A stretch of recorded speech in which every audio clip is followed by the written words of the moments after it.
Welcome all to Chasing Tents. My name is Abby. Thank you so much for joining me, guys. I'm at Donington Park and there's a huge amount of UK dealerships here, kind of British Superbike team. I race Aprilias in the UK in the Endurance Championship. I do a lot of Aprilia videos. I followed the whole queue. The queue was absolutely unreal. This is a Justin Wilson, God rest his soul, champ car.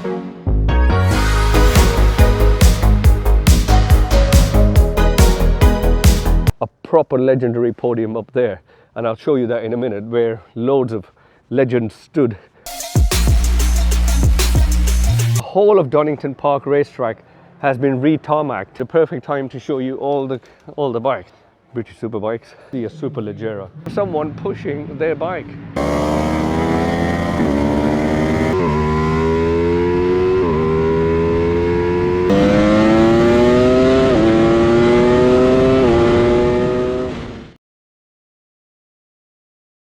Okay, so I've come away from the pit lane to give you guys a bit of update. Another airplane goes by. My goodness, airplanes every 30 seconds, and the circuit always talks about noise limits. Always surprises me. I always talk about it. Anyways, I've just come back from filming some of the guys out there doing the first / second sessions, and the variety of bikes out there is absolutely unreal. From anything from what do you call it, the Agostini days to the modern Superleggeras. It's just unreal. One thing I've noticed, which I find quite surprising, is the gentry or the riders out there are a bit on the older side, like, you know, a distinguished kind of a gentry, a bit on the in the 50s and in the 60s, 40s. Not many young riders at all, unless they are kind of Ducati supporting riders, like in terms of kind of racing, budding racers and stuff like that. But yeah, a lot of the people out there are quite riding at gingerly pace, but there are some quick riders in the fast group as well, and obviously the British Superbike guys are here as well. So it is quite interesting. Also, I spotted the lunch pass as well, and the lanyard they give. Everything Ducati have done here is top notch. The breakfast kind of voucher, the lunch voucher, the lanyard, it just looks absolutely superb. So, you know, kudos to Ducati. They've run a track day, and this is not their kind of rider academy days. This is just a normal track day, but run by Ducati and organized by Ducati and strictly Ducati, and they've done an absolute sublime job. I think little touches like this makes you feel special when you own a brand like Ducati. Makes you feel that they've gone an extra way. Even just putting their Ducati decals on the windows of the breakfast cafe is kind of a special thing from a Ducati owner's point of view. You know, so when we organize, or when one of my friends, Liam Deere, massive shout out to him, when we organize the Aprilia days, we kind of do it ourselves.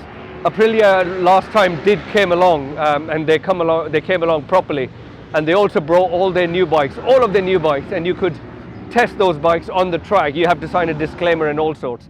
I would suggest, if you've got a Ducati, definitely do this, but if you've got a Ducati and you want to really get most out of your bike, do their academy days. It is a bit of money. I think it's 3 days at Silverstone for £2,000 with the bike, with maybe their gear. I'm not sure about that, so do check that out online. But hotels, food and all sorts. I think it's pretty good, and I'm pretty sure a lot of the Ducati riders can afford that. Naughty should put a helmet, but he's off the track completely. So maybe just kind of, some people recalibrate after changing tires and stuff like that, which is fantastic. So okay, just wanted to let you know about this thing, and I kind of feel that Ducati's done a really good job. I'll show you some footage now, on-track footage, hopefully from one of my friends, and it should be the Hyper, but then I can show you the V2, the V4R, but that'll all come in time. Okay guys, catch you later.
Okay, welcome back guys. Let me show you some onboard footage from various bikes. So let's start with the Hypermotard from my friend's YouTube channel, which is Cal from Hypermotard King, and then we'll move on to the next bikes.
So let's take you this way, and let's show you all the garages. Great time to show you all the garages because everyone's inside. Look at that, that is stunning, absolutely gleaming, stunning.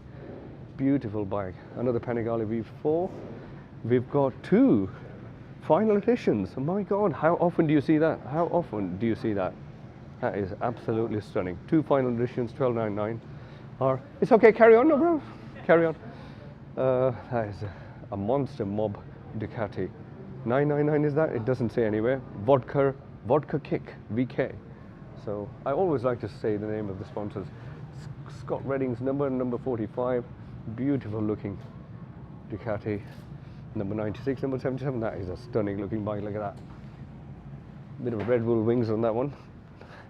It doesn't really have any wings because Red Bull gives him wings. Okay, 1199 Panigale S. So we've got such a beautiful array of bikes in that garage. Let's see, we've got here, we've got, oh, look at that. That is the limited edition, if I'm not wrong. Street Fighter, no wings. Another Street Fighter, carbon wings. Another Street Fighter, I don't know if they are carbon or they are wrapped in carbon. Many Street Fighters here. Must be a Street Fighter group. And this is absolutely stunning. Beautiful bike. All right, let's look at this side. We've got another Bailey's 21. Another Hyper SP. To be honest, if you're going to buy a Hyper, you might as well buy a SP. You know, it's not that expensive compared to another 21 Bailey's bike. How many of them? Is it like 4 or 5 of them? We've seen now the Bailey's ones. Okay, let's have a look here. We got 1299 Panigale S, 996 Markle motorbike, and we got Panigale V2, Panigale R. We've got a V4R. Is it SP? Is it? Yeah, it is SP2. Fantastic. Look at this. Look how low down that is. That is so low. 916. Beautiful, beautiful bike. What we got here? Another Rizoma mirrored bike. We got another Street Fighter.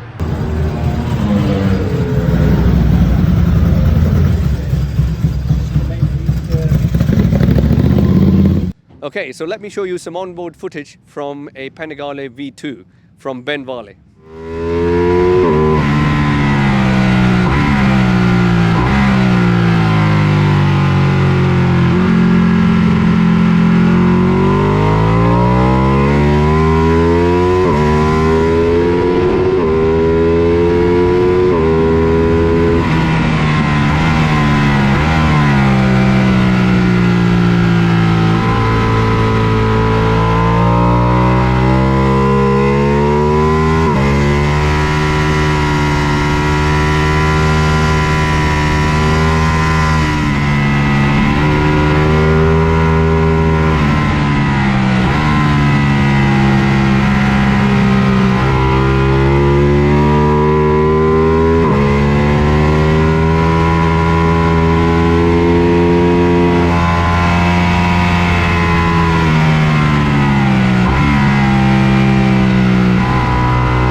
Okay, I've got my special interview mic out. You know what's going to happen now. I might stick this mic into some people's faces and see if we can get a word. Maybe the BSB rider, maybe, you know, the Ducati MD or the sales head or someone important. Let's see what we can do. I'm going to go around the paddock. It's just before lunchtime, so I don't want to stick a mic in someone's face while they're having lunch. So let's see who we can get. My first victim today is Simon. He's from That Biker Simon YouTube channel. I had to look on this sticker because I didn't remember the name. But here's Simon. How are you finding it? Okay, so this is my second Ducati day at Donington Park. I did the first one in 2022. Out on this Ducati Street Fighter V4S, performs absolutely fantastic, I've got to say. I mean, these days are just amazing. I mean, we've got Hypermotard King. I mean, he's a bit more advanced for me today. And I've been watching this guy go round and learning a few tips from him, to be honest. I don't think I'm quite ready for this. I'm having a break. I'm absolutely knackered. Yeah, I must admit, I've been having about 4 Red Bulls per session at the minute, so I'm flying at the minute. I'm just going to check my lap times in a minute. Have you been recording your lap times? Or? Check it later on the footage. Yeah, I mean, I've got to say, I mean, like today, weather is absolutely perfect. I mean, there's some super quick guys out there, and I think it's nice if you can hook onto the back of somebody. Like me, I wouldn't say I'm like smashing lap times out there, but if you can drop on the back of somebody, it's fantastic because they just pull you around. But this is a great track. This is my local track, and I've done this one a few times now, so I know my way around. But yeah, hopefully over the day we'll just improve and perhaps get a little bit quicker. All right, guys, another gentleman I'm going to put on spot is Pirelli themselves. So Simon Carter from Pirelli. I've now spoken to Simon now 2-3 times via email, but I've never actually seen him face to face. So it's an absolute pleasure to speak to Simon. The reason I'm going to put him on the spot because today the temperature has changed from coldish temperature to quite warm, and people are getting kind of a bit of cold tears and stuff on the tires, and Simon's going to explain about the tire pressures and what pressures you should be on a changing day like this. So I'll put him on the spot now and let's see what he says. Being put on the spot somewhat today with chasing tents. Obviously with the new surface at Donington Park that MSV have put on here, it has changed the characteristics of tyre wear for both professional club racing and also track days like we've got here today, although there's a good mix of ability here. In fact, when we were here on Sunday with British Superbike, I actually heard Jonathan Palmer say to one of the guys from Honda, we've succeeded in making a track that is too grippy, and we're certainly seeing different usage, as indeed we did with No Limits Racing here a few weeks ago. I'll give you an example. When British Superbike Race 1 went out on Saturday, there was a real big split on the tyre sheets from people running SCXs and SC0s. On the races on Sunday, everyone went out on the SC0, simply due because of the nature of the wear of the products here. Today what we're seeing is a big mixture of products. There's some slick tyres, but it's predominantly Super Corsas, some Super Corsa 4 Corsas, some Super Corsa 4s, and a set of Angel GT2s I've seen out there today, because there's such a mix of different bikes. What we're seeing is because as the temperature's rising and tyre pressure's increasing, we're seeing a little bit of cold air out there. The advice that we're giving to riders as they come in to see the Pirelli service here is to drop down their tyre pressures a little bit, their warm tyre pressures. Don't go below the minimum recommendations that Pirelli and all the manufacturers give you. But from that you'll see a little bit more longevity. The good news about the surface here at Donington is every rider that's coming in is glowing about the grip, about the confidence it's giving. People are saying that the entry speed is much higher because of that. However, there is a slight trade-off. I guess like with everything, it's about compromise, and that's life, I guess. All right, guys, why don't I show you some bikes during the lunchtime? Hopefully you'll see, if you were here today, you will see yourself as well, but I'll show you a few bikes with a bit of music.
Okay, welcome back everyone. Let me show you a lap from the Panigale V4R from our good friend Ben Varley.